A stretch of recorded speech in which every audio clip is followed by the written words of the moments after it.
Thank you once again, colleagues, for joining in time.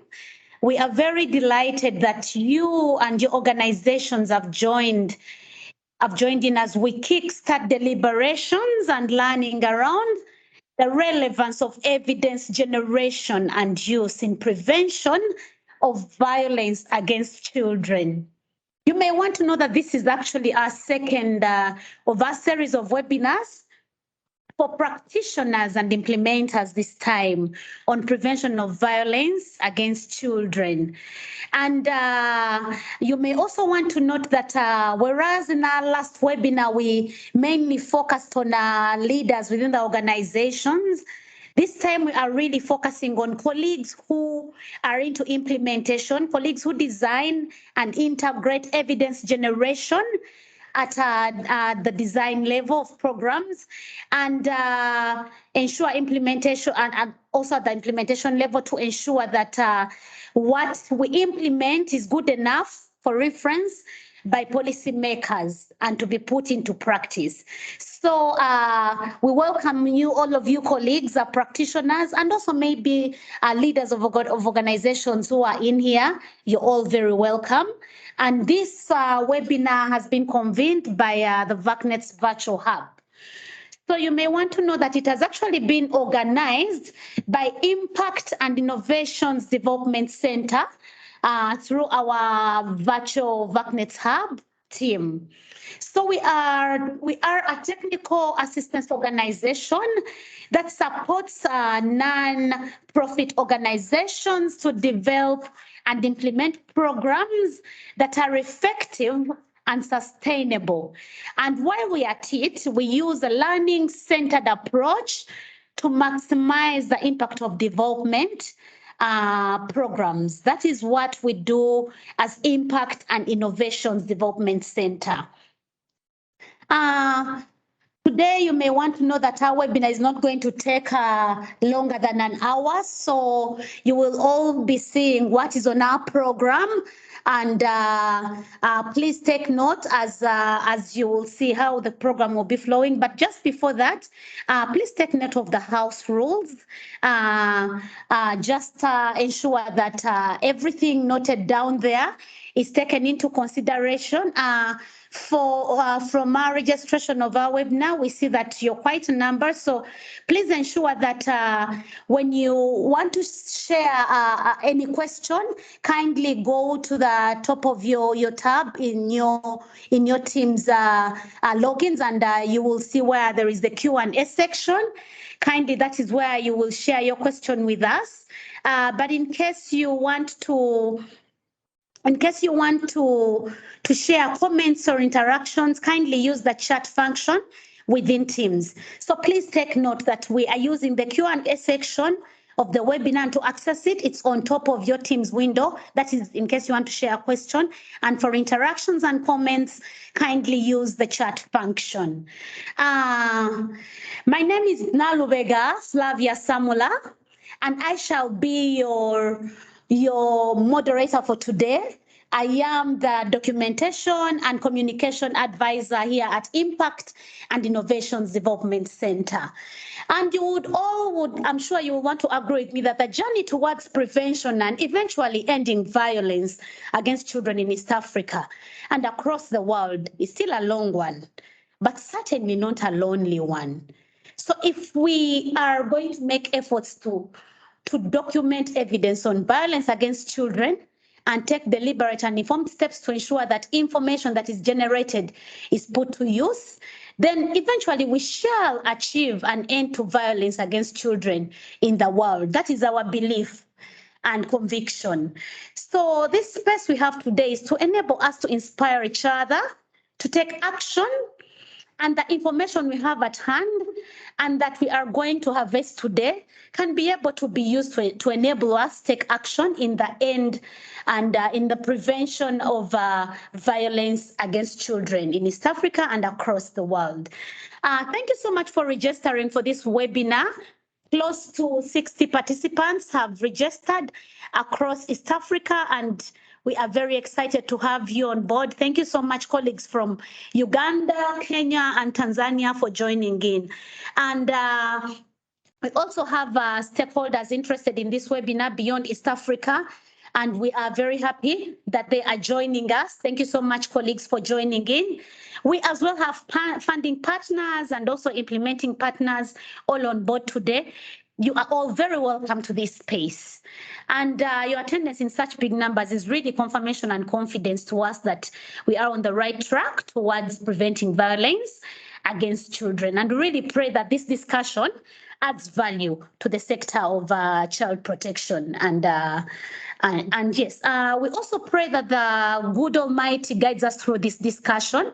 We shall be close to an hour. May we have a fruitful discussion today on violence against child evidence generation and prevention.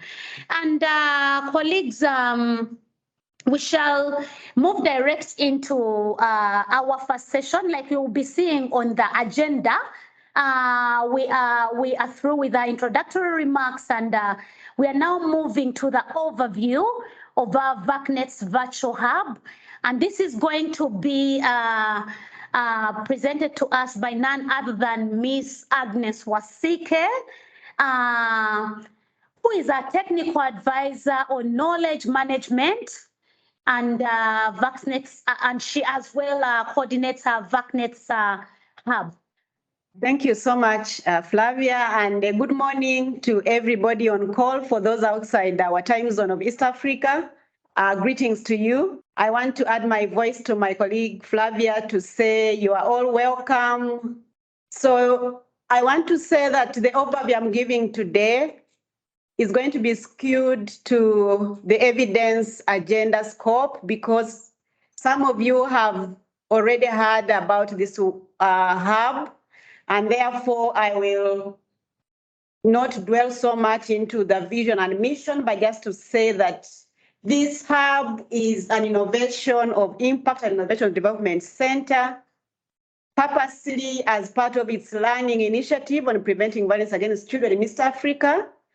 And it aims to serve as a central repository, call it a one-stop center, in a local way you could say a storage place, which is virtual, but also a networking platform on promising practices and emerging evidence on what is working in all the work that we are doing as stakeholders in the region to prevent violence against children.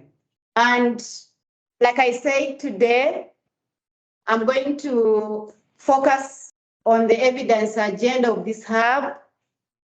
One would say, what is the scope of agenda around violence against children evidence that the hub is looking at? To summarize it into simple words, I'll say it is to locate where the evidence is, source it, be able to summarize it into user-friendly knowledge products, and avail it for public consumption. At consumption, we are looking at several stakeholders. There could be government to consume it, to inform policy action.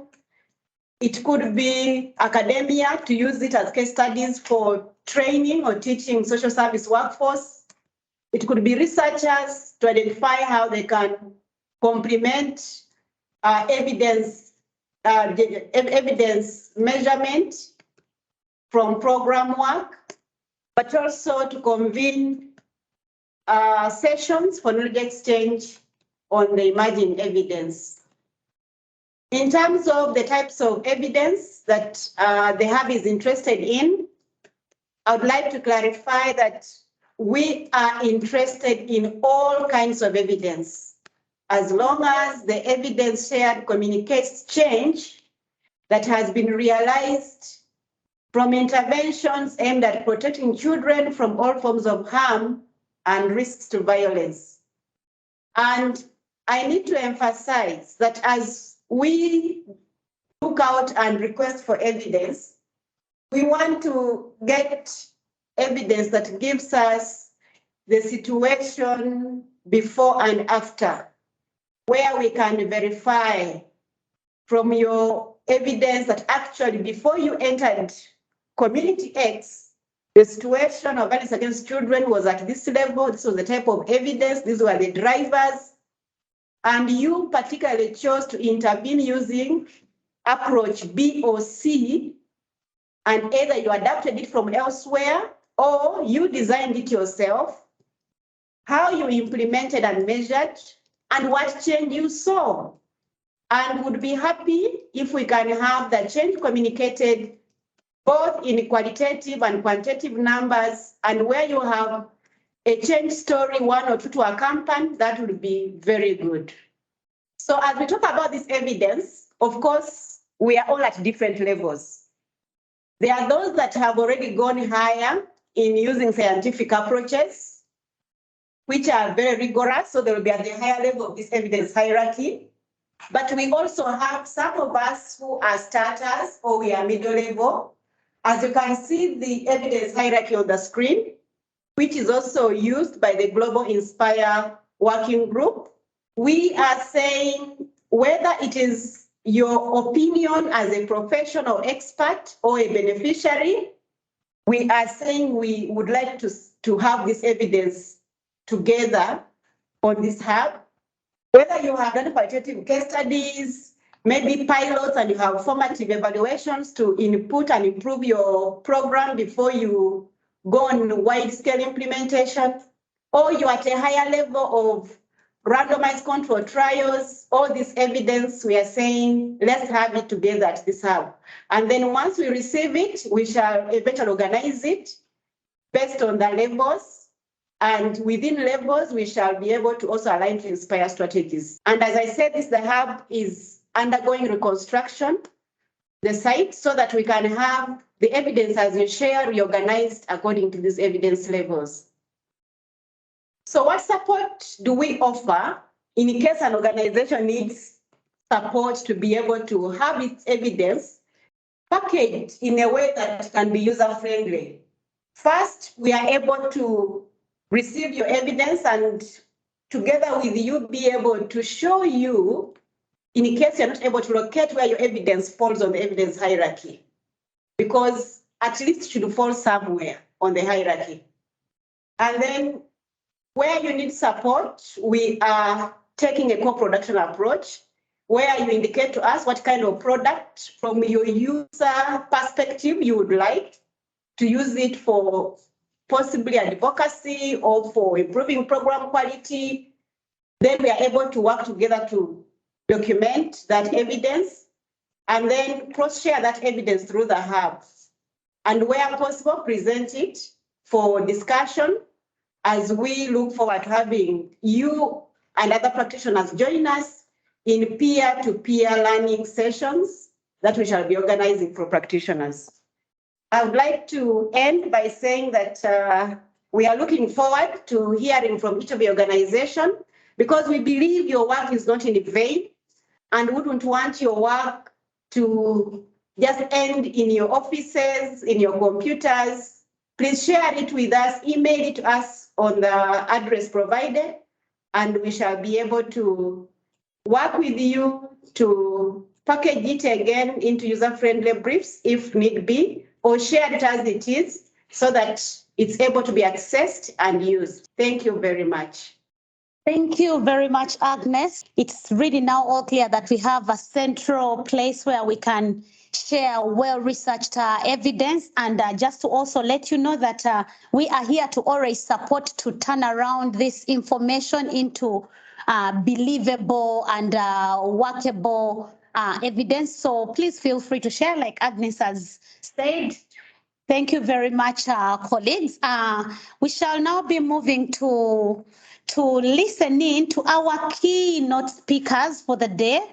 And welcome with me, dear colleagues, one of our speakers for the day, who is an expert in this evidence field, Miss Diana Warira from Kenya.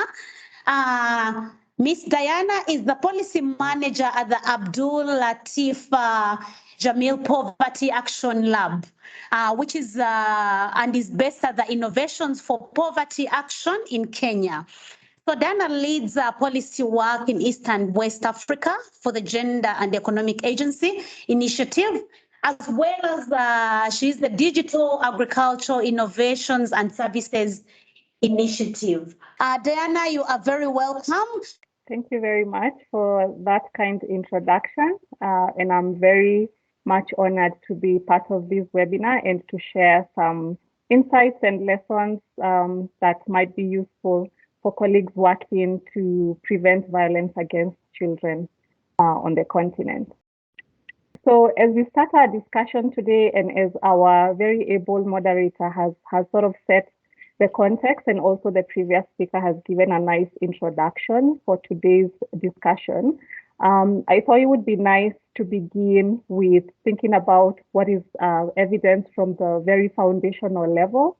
And some of the terms that are loosely used to describe related concepts in evidence decision making include some of the ones that we have here, and we can sort of build on those based on some few dictionary definitions. For instance, evidence is defined as information indicating whether a belief or proposition is true or valid.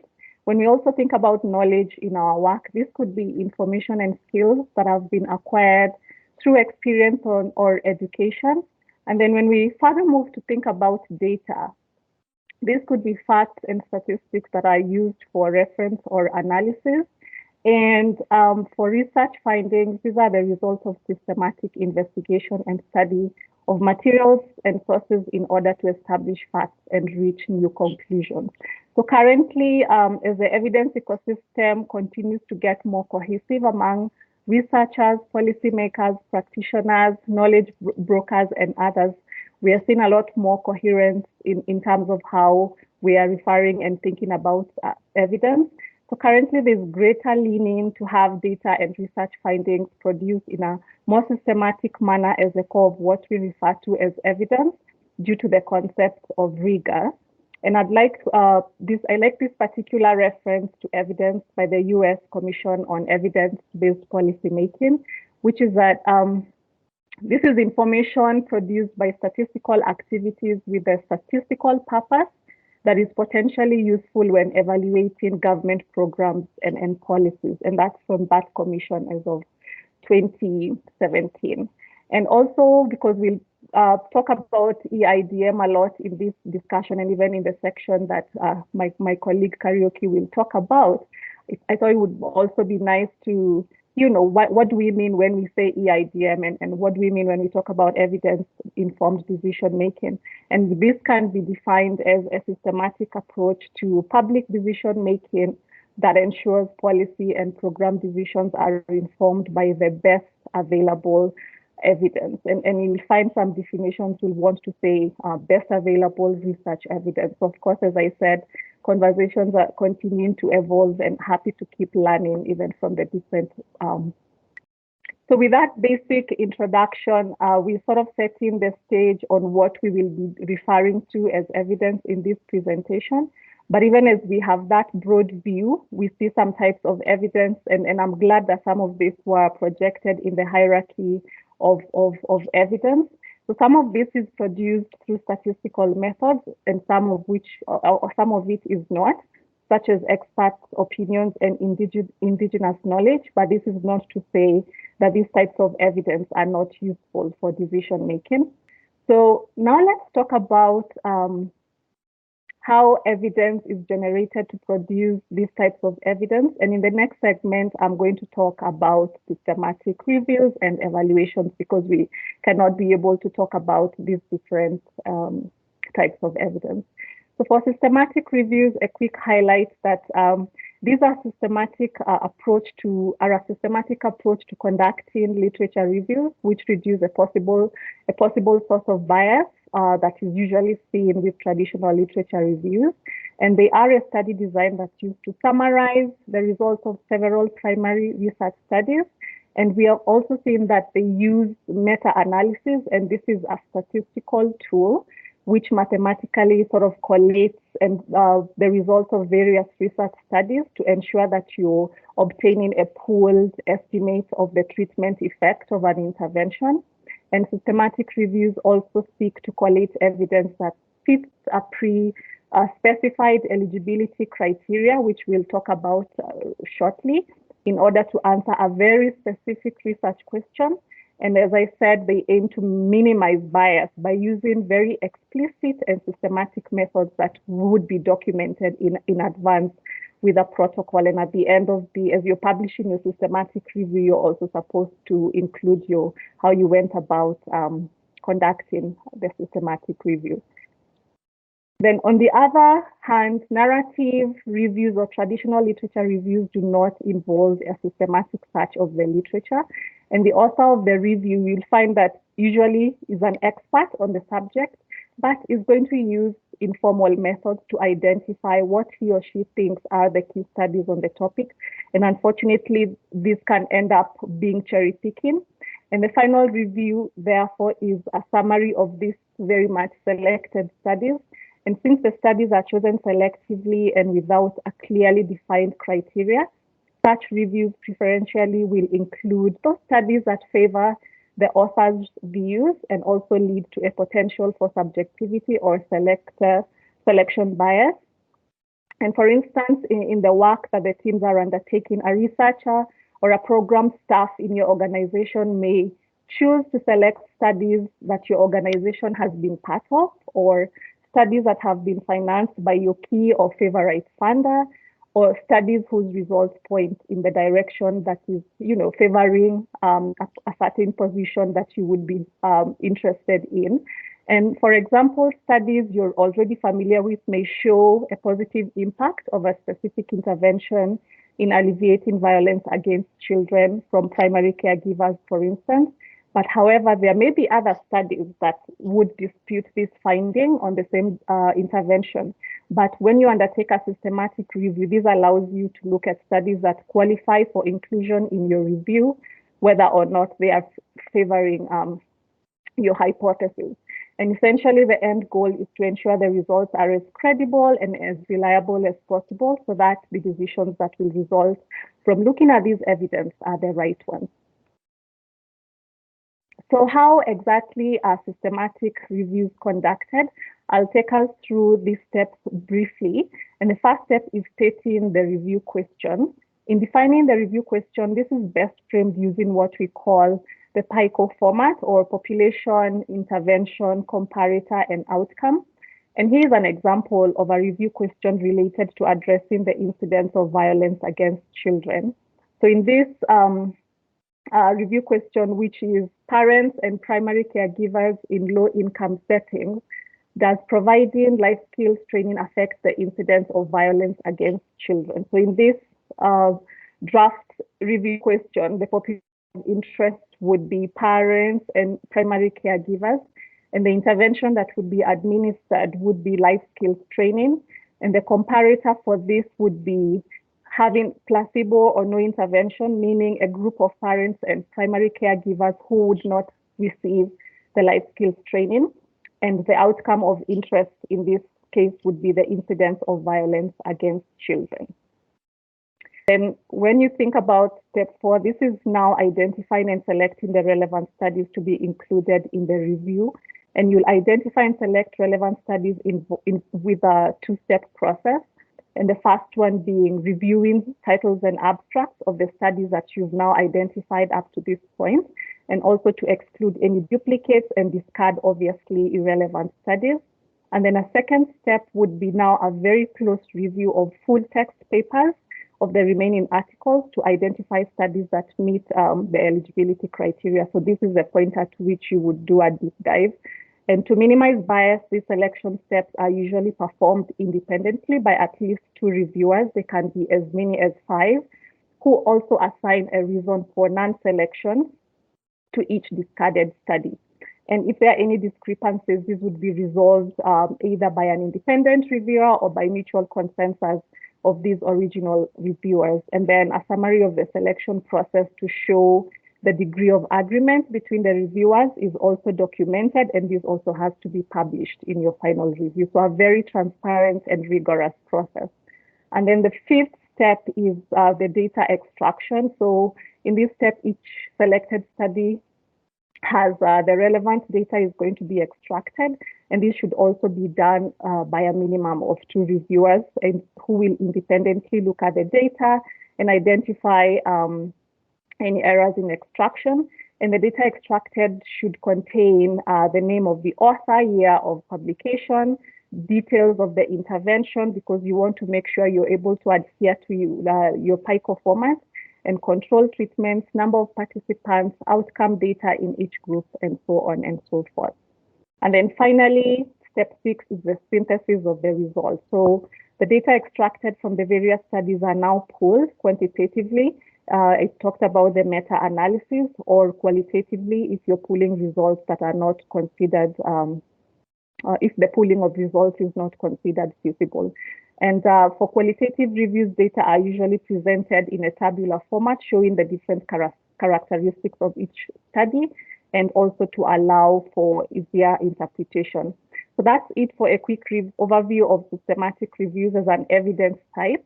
And I can share further reading for systematic reviews, and also if the teams would be interested in being trained in how to undertake a systematic review, I can also be able to recommend some good resource persons for that. And then next, I'll quickly talk about the second source of evidence, which is evaluations. So evaluations can take various forms, and these are needs assessment, theory of change, process evaluation, impact evaluation, and cost effectiveness analysis. And for the needs assessment, the questions answered by a needs assessment are those that are concerned with identifying the problem. Does the problem we are proposing to solve actually exist? What is the likely source of this problem, of the solutions proposed and tried? Why are we failing? And who is the most in need in terms of this, how this problem is demonstrating in the society? And a good example would be, e.g., Africa has the highest rate of child neglect in the world, with about 41.8% of girls and 39.1% of boys being neglected by their caregivers. What is the likely source of this problem? So you would deploy efforts to answer this question. And so you should be able to find statistics that are confirming to you that the problem actually exists. And then when you think about the theory of change, these are the questions that are answered by a theory of change. And essentially, your theory of change is a roadmap for change as you're defining your program from the onset. How will the program you're proposing address the needs that have been put forth in your needs assessment? And what are the prerequisites to meet those needs? And how are you thinking about those requirements currently? Where are they lacking? Where are they failing? And how does the program intend to target or circumvent the shortcomings that have been identified? And what services will be offered? So essentially, your theory of change is showing you how you're going to very holistically address the problem, and even for the long term. And then a good example is that the theory of change allows you to think about potential solutions to this problem. For instance, when we think about the needs assessment question on violence against children, these are potential solutions. For instance, enhanced primary care, behavioral parent training programs, treatments to lessen harms of abuse and neglect exposure, treatments to prevent problem behavior and later involvement in violence, and then be able to see how that fits within your theory of change and progression to long-term impact. And then the other component of evaluation is process evaluation. And essentially, this is making this program that you're thinking about work. And you're asking yourself, was the program carried out as planned? Are the basic tasks being completed? For instance, if it's trainings, if it's identifying groups that we want to engage with, is the intervention reaching the target population? Have you done your mapping well? Is the intervention being completed well or efficiently and to the beneficiaries' satisfaction? So here you're thinking about the inputs and how you're running those timelines. So a process evaluation is very much aligned with what you're thinking about as you set out your project activities, like in a Gantt chart. And also monitoring plays a very big role when you're doing your process evaluation. And then in terms of the next type of evaluation, impact evaluation. So these ones will be thinking about measuring how well this program has worked.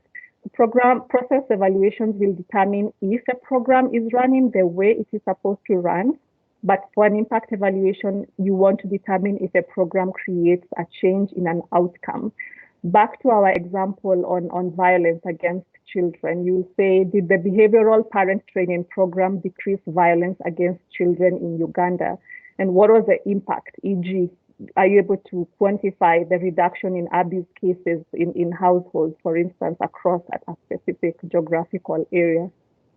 And then finally, as we almost done with the evaluation part, I know I'm almost done with my 20 minutes.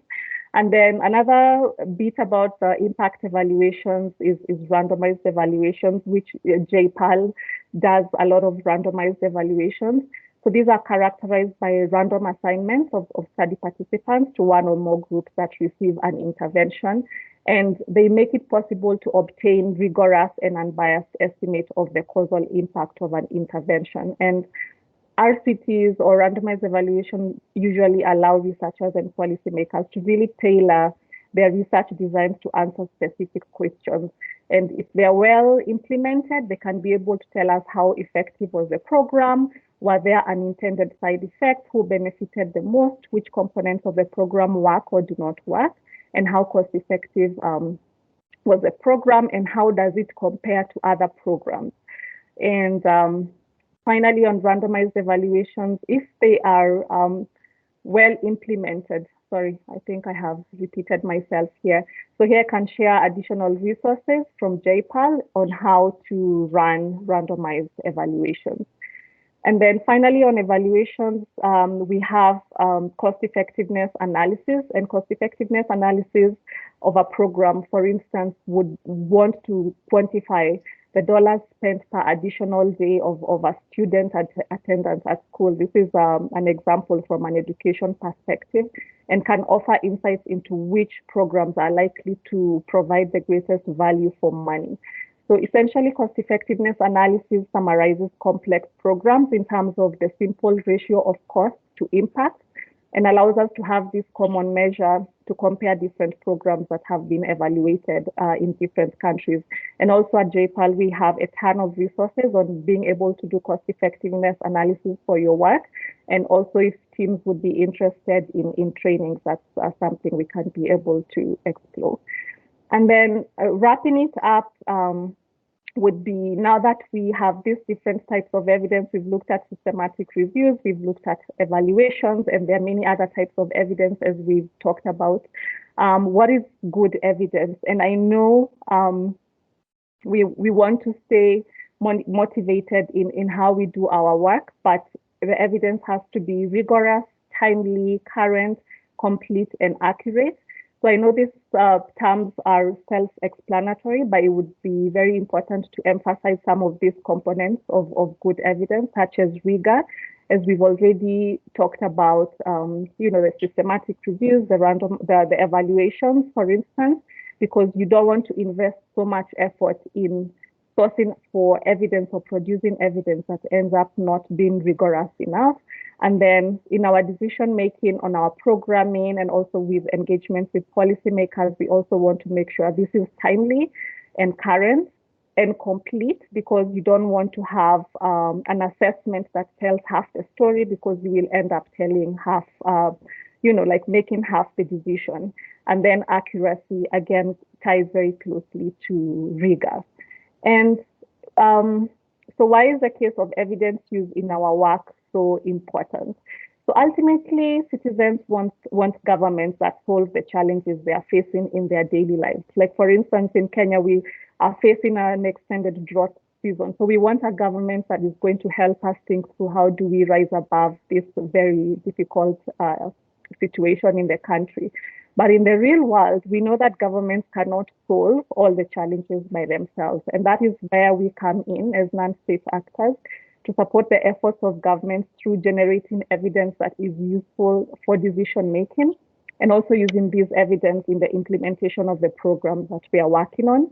So evidence really helps us use scarce resources effectively. As I mentioned with cost effectiveness analysis, you would want to know which programs bring the most value for each dollar and with an eye on the longer term impact. And we also don't want to waste scarce resources in the duplication of evidence generation efforts. If there's a systematic review that is answering a specific question, then I do not want to waste time undertaking a systematic review.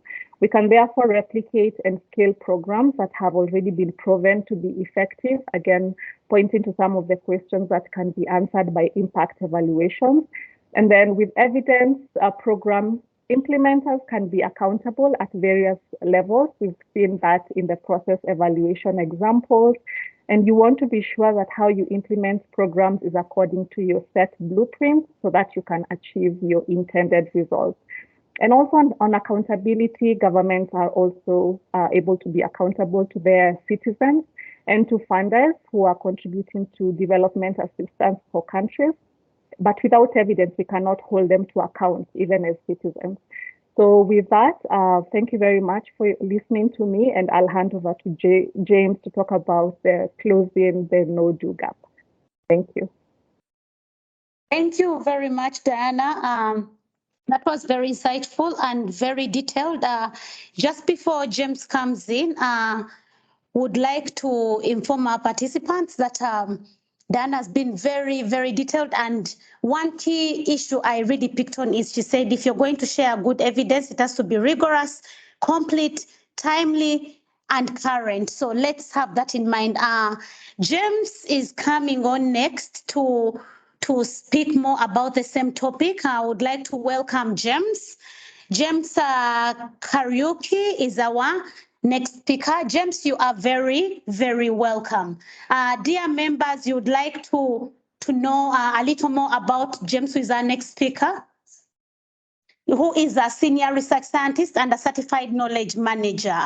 You are very welcome, James, to speak to our colleagues. Thank you. That was very informative from Diana and from the team. Good morning, colleagues, and how are you? I'm speaking to you from Kenya, and this is very, very interesting. I love when we meet together of minds to discuss about knowledge management, evidence use, and even applying it. That is my title, Closing the No-Do Gap. I chose this because I looked and I asked myself, I am speaking to program implementers. So they already have some form of no. Diana has actually amplified the various sources of evidence, of research. And good work, Diana. That was lovely. So now we know. And in my presentation, as I speak to you, I want to motivate you. I want to get you excited. I want you to call me again tomorrow morning that let's have another part of this discussion. I hope I'll be able to do it in the next 20 minutes. So that is my introduction. I am a storyteller, but I chose this format because of a gap that I realized. And I will talk about that gap at the very end of my discussion. So today's story will be one from the mosquito and two from the African children whom are working in the arid areas, or we call them ASAL areas of Kenya. And particularly it's coming from Kitui County. It's a very dry area, but very, very interesting. I'll also pull the same thing from another coastal area called Kilifi, Kenya, which is on the coastal end of Kenya, bordering the Indian Ocean. And then what lessons do we draw to inform our evidence-informed actions? Dear program implementers, all of you know about something we call in research the no. We know where the evidence is. We read about the children's story. We know the statistics. We know the politics. However, because of the technology, because of the media, and because of our education system, there is so much knowledge about anything and everything. No wonder the internet is called the internet of everything or anything. But there is something that WHO calls the no-do gap. Decision makers do not know how to use the evidence to inform the decision-making process. And I can see Agnes almost dancing. How true. How do we use the evidence? I want to assume that all of you have worked for more than 2 years in the organization you have. And therefore, if you look in your bookshelves, if you look at what you know, there is so much literature, data, but how do we use it to make the problem go up or to minimize the problem? If we were in a class, in a physical class, I would have asked everybody to sketch the graph of the violence or abuse against children. Is it going up? Is it flat? Is it going down? But I only have now 15 minutes, so I will postpone that. I want to make an assumption it is going up. And at some place, we even don't know whether it's going up or it's moderate. The weak place or the weak link, the chain is that the researchers think that what they have published is good enough for decision maker to use it as it is. And the policy maker thinks that the research or the data generators knows exactly how policies are driven. So the two keywords is ineffective, inefficient. Everybody is blaming the other and assuming that therefore we know. And what I have seen in KEMRI is that Kenya Medical Research Institute produces very good research from systematic reviews, from data collection, from plotting good graphs, from doing that, from doing this. My goodness. But the problem continues. So what is the problem? The recommendations thereof do not speak or do not resonate very well with what the policy actor or the decision maker would want. And therefore, this brings me to the next slide of a story. Story number 1, the African mosquito. Let's go to the next slide. And here are the issues. The African mosquitoes some time back held a very big conference amongst themselves. They had discovered that their numbers were going down and the female mosquito was not getting enough blood in which to complete the reproductive cycle. That is a very, very interesting. And therefore, they knew that within a very short time, there will be no more mosquitoes, no more babies, no more baby mosquitoes. So this was very, very interesting. And why has this suddenly changed? The organizers of the meeting went back and said it was because of the government. The government had done some research. It brought in mosquito, it evaluated the research, and it has implemented the recommendation of the research. Number 1, every household to have an treated mosquito net. Every mother and child to sleep under treated mosquito net. Close the windows after 6 p.m. And at times before you go to sleep, can you spray inside the house with an insecticide to kill any mosquitoes? All these actions collectively had resulted to the number of mosquitoes going down. The evidence, the data. Let's go on to the next slide. Let's go to the next slide. Now, so what did they do? They decided to draw a plan of action. These numbers, we must do something. And what are we going to do? Based on our action plan, and the evidence says biting before, closing the windows, sleeping on a bed net. They took the first recommendation and the first action point. They said, let us bite everybody and anybody before 7 p.m. on their way home, in their offices, in the restaurant. Let's bite them at that time. Number 2, let's avoid staying too long in the houses because they have already sprayed them, and anyway, they will sleep under the mosquito net. So we cannot stay too long in the houses because of spraying. Number 3, we need to cross-fertilize with other mosquitoes from another country with a similar setting so that we have a superior gene. Did you see that? That is the action. What is informing the action? The evidence. And they implemented those 3 lines of action, and it was followed through with various data collection mechanism. Weekly data. How many female mosquitoes have laid eggs? Very practical indicators. Number 2, they check on the hospital records. How many human beings have reported a case of malaria? How many cases? And number 3, we have to be very silent and also listen to the airwaves and also see what the government, the human government's directives are against malaria. What is it? The researchers assume they have a solution. I know your problem, and I'm going to give you something, but I've not asked you to tell me where the problem is. So can we sit together? I'm a researcher, you are the program manager. Let's sit together. Let us come up with where the issue is. And the question, when we were writing these questions, we always ask the question, why? Agnes, why did you give me 20 minutes? But why did you decide on the 20 minutes? How is the 20 minutes? The first why, the answer to the first why, we call it a reactionary why. It's off the, and it is usually not the reason. We normally go and ask why to that. It's called probing. You probe the why.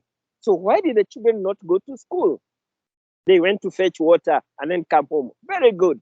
But why did the children have to go to school in the morning, to fetch water in the morning and not at 3 p.m. and the parents are at home? Why?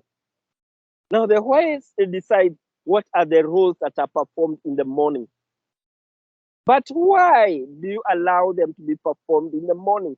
And then you realize the mother and the father are always in the house at that time, not taking breakfast, but getting intimate. Now you've got it. You've got it from the second and the third why. That is how the researchers do what we call policy to research engagement. And after that, now we are ready to do a systematic review. And if the evidence is not addressing to our contextual, we take whatever is found in the systematic reviews, past researches, we take it to the fields for validation and come up with new evidence. So it is a cycle, and don't work alone. Call Agnes. Agnes will call the callers. We'll call Diana, we'll call James, and we will come and sit with you and come up with credible, we will come up and sort you out. Finally, technology. There is space for technology. I can talk until midnight about technology and knowledge management and the effect and the impact it has. And therefore, just to let us go to the next slide as I come to the conclusion. Let's go to the next slide. As I said, yes. Now, in this one, I want you just to take note. Available versus important. The most important block is block D. Block D is the most important. In this way, when you look at every recommendation, is that recommendation, not recommendation, sorry, let's start with evidence. When you are given, are you able to access university, the university library? Yes, it's yes or no. And if you are able to say yes, is that the publications in the library, are they important to our program? Are they speaking to my context? I have a program on children, yes or no?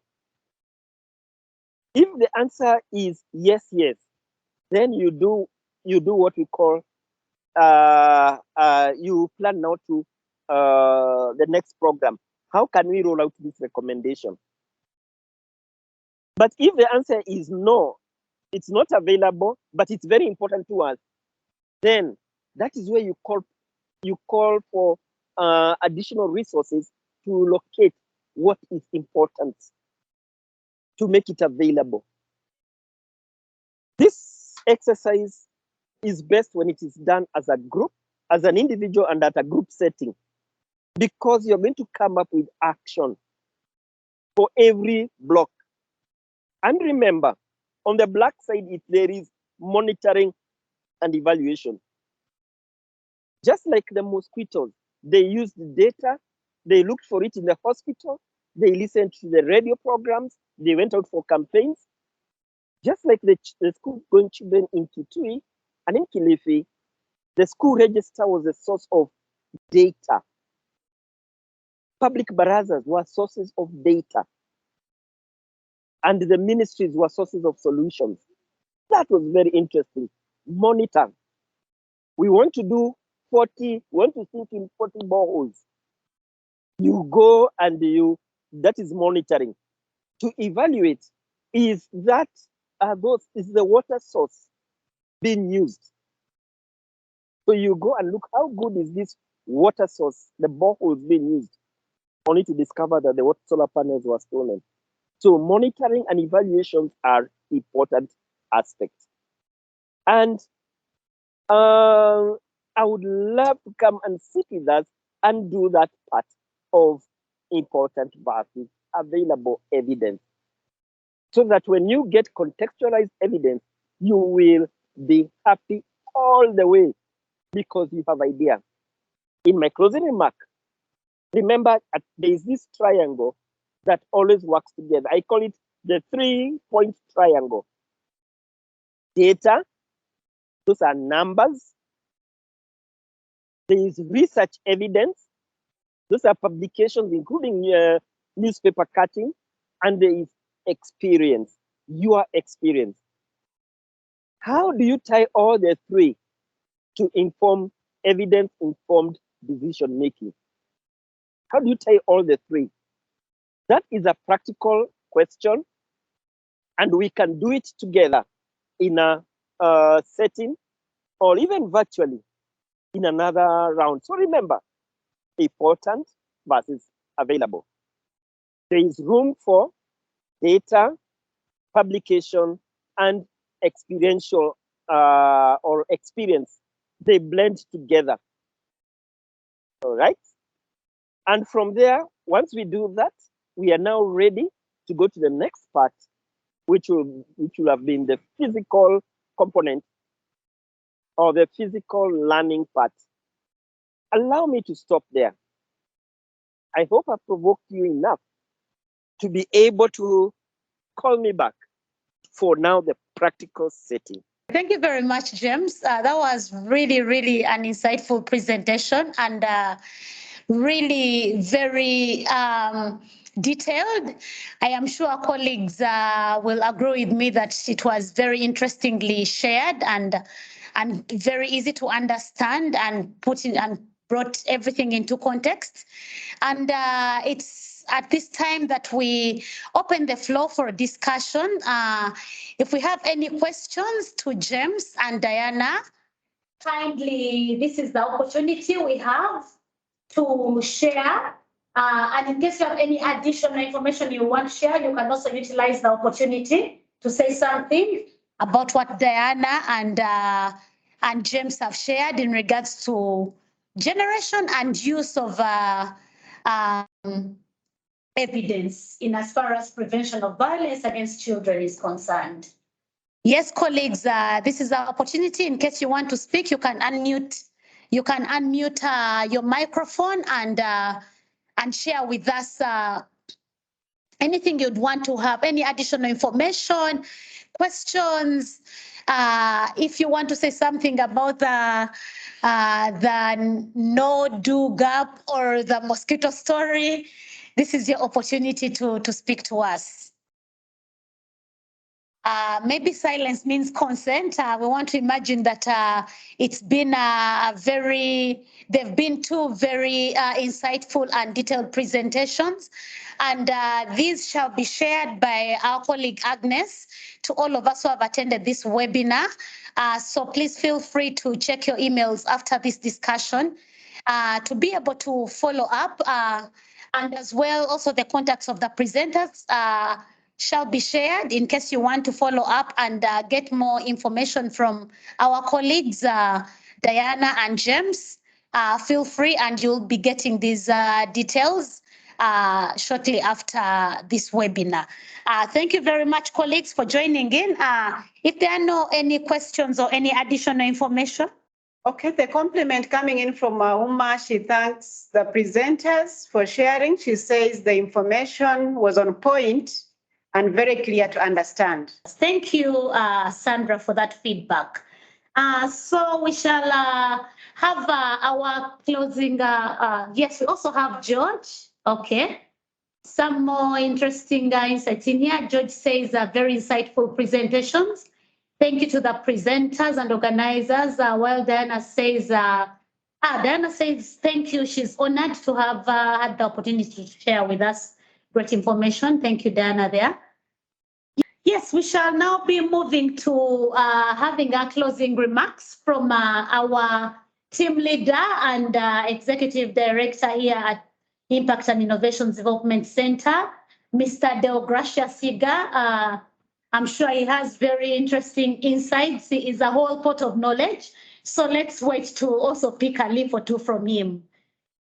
Thank you very much, Flavia. Thank you for moderating us so well. I've already been introduced. My introduction is there. Deogracia Siga, Director at Impact and Innovations Development Center. I wish to, of course, welcome all of you, even if we are coming to the end of our webinar, to welcome all our participants who have joined us for this very powerful session this morning. I wish to thank very, sincerely our two presenters, namely Diana and James. I think they've given us a very full package. I mean, this for me exceeded my expectations because in such a short time to be able to do two key things. One, tell us how do we generate evidence in a nutshell and in a simple and clear format. How do we generate, what is evidence and how do we generate evidence? Because Diana's presentation summarized, a field that is quite big in a short and clear way. And I hope that all of us who have been in this discussion felt, encouraged to explore this much further. Of course, the systematic review piece is the higher end of the story of evidence because it builds on existing evidence. I think many of us in the field, especially the implementers, our challenge is to generate the primary evidence that can feed into a systematic review. And that also was very well touched upon through the various, methods, the evaluations and, the RCTs, which is now the way to go. If we are going to actually claim that what we are doing is scientific, that the interventions, that the medicine we are dispensing actually works, we need to prove it. So this is serious business, and as IIDC and the VirtualNet Hub, we remain committed to improve and learning together, drawing on the resources we have in the region. And today proves that we have valuable resources within our reach, and we need to use these resources to improve our work, to make our work impactful, and ultimately make a difference in the lives of the children that we serve. I thank the team, Agnes, Flavia, and David here who have facilitated this conversation, and look forward to the next webinar in this very, very interesting and growing field. Thank you all. Great. Thank you, Ms. Tiger. Thank you very much, colleagues out there. Thank you very much, our wonderful presenters, Diana and James, and to the entire team. Thank you very much for making this happen. Would love to wish you a good afternoon, and let's keep the conversation going on evidence generation and use in the struggle to prevent violence against children across East Africa and in the world. Thank you very much and have a good afternoon.